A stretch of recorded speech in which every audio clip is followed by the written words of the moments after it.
दोस्तों एक ऐसी खबर सामने आई है जो हर इंटरनेशनल स्टूडेंट के लिए शॉकिंग है। कनाडा के अंदर गवर्नमेंट के अपने ऑफिशियल्स ने एडमिट किया है कि हजारों इंटरनेशनल स्टूडेंट्स गायब हो चुके हैं। 79,000 based on data from end of year 2004. Do you know where these people are? हाँ, मिसिंग है। और सबसे बड़ी बात, गवर्नमेंट को ये भी नहीं पता कि ये लोग कहाँ हैं, क्या कर रहे हैं और किस स्टेटस में रह रहे हैं। अब सोचो, एक कंट्री जहां हर चीज का रिकॉर्ड होता है, पासपोर्ट स्कैन होता है, कॉलेज रिपोर्टिंग सिस्टम होता है, वहां अगर 79,000, जी हाँ, you heard me right, 79,000 students disappear हो जाएं तो सिस्टम कितना फ्लॉड है। दोस्तों ये सिर्फ एक नंबर नहीं, ये एक सिग्नल है कि कनाडा का इंटरनेशनल स्टूडेंट प्रोग्राम अब एक टिकिंग टाइम बॉम्ब बन गया है। एक हीटेड मीटिंग हुई, वहां एमपीज ने आईआरसीसी ऑफिशियल से सीधे सवाल किए कि स्टडी परमिट्स क्यों विड्रॉ हो रहे हैं, कितने केसेस क्रिमिनल एक्टिविटीज की वजह से विड्रॉ हुए हैं। अब आप सोच रहे होंगे ऑफिशियल्स के पास तो सब रिकॉर्ड होता है, लेकिन जवाब सुन के हर कोई शॉक रह गया। ऑफिशियल्स ने बहुत ही हौसले के साथ ये बात कही कि अगर कोई स्टूडेंट खुद अपनी एप्लीकेशन विड्रॉ करे, हमें नहीं पता चलता कि उसने क्यों किया, और हम ये ट्रैक नहीं करते कि उसने क्रिमिनल रीजन से विड्रॉ किया या किसी और वजह से विड्रॉ किया। मतलब दोस्तों, कनाडा का सिस्टम खुद नहीं जानता कि कौन चोर है और कौन इनोसेंट। फिर एमपी ने पूछा, चलो ठीक है, पर आखिर 4 साल में कितने स्टडी परमिट्स विड्रॉ या रिफ्यूज हुए क्रिमिनल रीजन से? जवाब आया, हमारे पास वो डाटा भी नहीं है। सोचो जरा दोस्तों, एक कंट्री जहां डाटा एनालिटिक पर पूरा इमिग्रेशन सिस्टम चलता है, वो ये कह रहे हैं हमारे पास डाटा ही नहीं है। अब अगला सवाल आया, फ्रॉड सबसे ज्यादा किस कंट्री से आइडेंटिफाई हुआ है? और बहुत ही शॉकिंग आंसर था जिसका मुझे अंदाजा था बहुत अच्छी तरह से।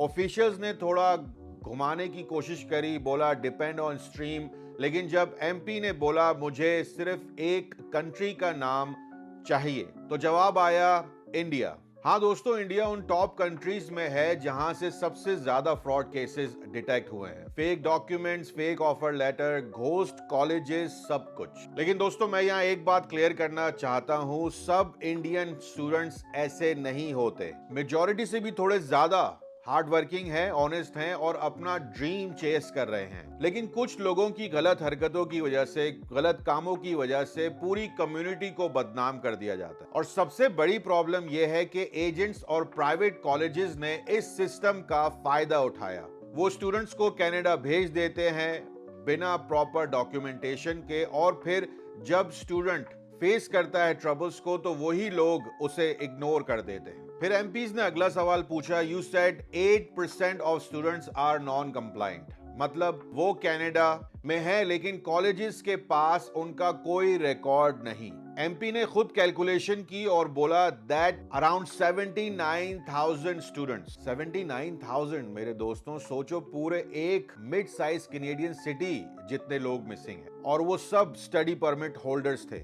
ऑफिशियल ने क्लैरिफिकेशन दी कि हमने 8% स्टूडेंट्स से कंप्लायंस इंफॉर्मेशन मांगी और 47,175 स्टूडेंट्स के रिकॉर्ड मिसिंग आए, लेकिन अभी कंफर्म नहीं हुआ कि वो नॉन कंप्लाइंट हैं या नहीं। मतलब बहुत ही सिंपल है मेरे दोस्तों, 47,000 का कोई अता पता नहीं है। अब इमेजिन करो कि ये स्टूडेंट्स कहां गए। क्या उनका वीजा एक्सपायर हो गया? क्या वो इलीगल काम कर रहे हैं? क्या किसी गैंग या फेक एम्प्लॉयर के अंडर छुप गए हैं? बड़े कन्वीनियंटली किसी को कुछ पता ही नहीं है। और जब पूछा गया can you find them if they are non compliant, तो जवाब आया that would be under CBSA investigation. लेकिन जब पूछा गया do you have the number, तो जवाब था no, we don't have that number. सोच लो दोस्तों, एक तरफ कनाडा के इमिग्रेशन ऑफिसर्स कहते हैं कि वो वर्ल्ड क्लास सिस्टम चला रहे हैं, और दूसरी तरफ वो एडमिट कर रहे हैं कि उन्हें नहीं पता कि 47,000 लोग कहां हैं। ये कोई छोटी बात नहीं है दोस्तों। अगर आप गौर करें तो ये बच्चे कहां पर हैं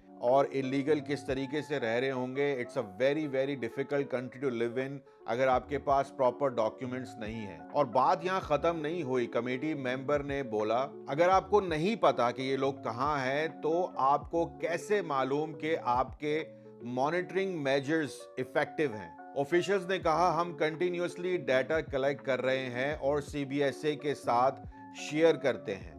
एमपी ने बात की कि तो आप सीबीएसई के साथ डाटा शेयर करते हो लेकिन फिर भी नहीं पता कि वो लोग कहां हैं। के जवाब में उन्होंने कहा कि अगर वो कंप्लाइंट है तो वो कॉलेजेस में रजिस्टर हैं। भाई अगर कॉलेजेस में रजिस्टर्ड हैं तो मिसिंग कैसे हो गए? यानी कि सिस्टम में कहीं ना कहीं कुछ तो सीरियसली गलत हुआ है। और फिर जब एमपी ने फाइनली पूछा how many are fully non compliant right now, official ने बोला I don't have that number. I wish के इन ऑफिशियल्स की सैलरी भी कभी रोकी जाए तो पता चले उनको कि विदाउट सैलरी वो काम नहीं करेंगे और इस तरीके का काम चाहिए भी नहीं। कनाडा गवर्नमेंट को खुद नहीं पता कि उनके सिस्टम में कितने स्टूडेंट इलीगल स्टेटस में रह रहे हैं। दोस्तों यहां से इशू और सीरियस हो गया। कमेटी मेंबर ने बोला कि उन्हें लगता है कि कुछ कॉलेजेस स्टूडेंट्स का मिसयूज कर रहे हैं। अब बात आई कोनिस्टोगा कॉलेज के प्रेसिडेंट डॉक्टर जॉन तिब्बिट्स पर। कमेटी ने उन्हें बुलाया था हियरिंग के लिए लेकिन उन्होंने आने से मना कर दिया। Very convenient act. एमपी ने बिल्कुल सीधा कहा आई एम शॉक्ड कि डॉक्टर तिब्बिट्स ने आने से इनकार कर दिया। उनके कॉलेज के खिलाफ मीडिया में इतनी रिपोर्ट्स हैं। स्टूडेंट्स यार फूड बैंक में जा रहे हैं। हाउसिंग क्राइसिस उनके कॉलेज की वजह से बढ़ गई है और वो सिर्फ प्रॉफिट कमाकर स्टूडेंट को स्ट्रगल पर छोड़ देते हैं। सोचो दोस्तों, कॉलेजेस जिनका काम एजुकेशन देना है वो प्रॉफिट मशीन बन गए हैं। हर साल थाउजेंड्स ऑफ स्टूडेंट्स ले रहे हैं लेकिन हाउसिंग नहीं, जॉब्स नहीं, सपोर्ट नहीं। और जब अकाउंटेबिलिटी का वक्त आता है तो प्रेसिडेंट कहते हैं मैं नहीं आऊंगा हेयरिंग में। एमपी ने बोला एक्चुअली कि अगर वो नहीं आए तो हम मोशन पास करेंगे कि उन्हें समन किया जाए। अगर फिर भी नहीं आए तो हम इसे मेजर मीडिया स्टोरी बना देंगे। मतलब बहुत ही सीधा है मेरे दोस्तों कि वार्निंग उनको मिल गई है। अब मैं यहाँ एक चीज क्लियर करना चाहता हूँ आप लोगों के साथ। ये सिर्फ एक कॉलेज का इशू नहीं है, ये पूरे सिस्टम का ब्रेकडाउन हुआ है। एक्चुअली कॉलेजेस ने ओवर एडमिशन कर लिए पैसों की लालच में, एजेंट्स ने फ्रॉड कर लिया, स्टूडेंट्स को सही गाइडेंस नहीं मिली और गवर्नमेंट अपने ही डाटा से कंफ्यूज हो गई। इन सब का रिजल्ट क्या हुआ दोस्तों? Thousands of students illegal status में, डजन्स डिप्रेशन में और कुछ डेस्परेट होकर क्राइम तक कर रहे हैं। लेकिन असली जिम्मेदार है कौन? सिस्टम ने उन्हें इस स्टेज पर लाकर छोड़ दिया है। मैं ये नहीं कह रहा कि स्टूडेंट्स एंजल्स हैं, नहीं, कुछ लोगों ने सिस्टम मिसयूज भी किया। लेकिन अगर आप इतनी बड़ी पॉपुलेशन को बुलाकर उनका ट्रैक ही नहीं रख पा रहे तो ये फेलियर गवर्नमेंट का है। तो दोस्तों सवाल यह है कि अगर 79,000 स्टूडेंट्स मिसिंग हैं, गवर्नमेंट के पास डाटा नहीं है और कॉलेजेस अकाउंटेबिलिटी से भाग रहे हैं तो आखिर कनाडा के एजुकेशन सिस्टम जा कहां रहा है? क्या ये लैंड ऑफ अपॉर्चुनिटी अब सिर्फ लैंड ऑफ कंफ्यूजन बन गया है? आप लोग क्या सोचते हो? क्या गवर्नमेंट को स्टूडेंट्स पर क्रैकडाउन करना चाहिए या कॉलेजेस और एजेंट्स पर? कमेंट्स में लिखो अपनी राय। मैं हूं काशिफ और ये था आज का सच। अगर वीडियो पसंद आई हो तो लाइक शेयर सब्सक्राइब जरूर कर देना। यहाँ पे सारे सोशल्स चल रहे होंगे। अपना बहुत ख्याल रखें एंड आई होप कि everybody get their legal documents, legal status in Canada. अपना बहुत ख्याल रखें। Once again take care. अल्लाह हाफिज।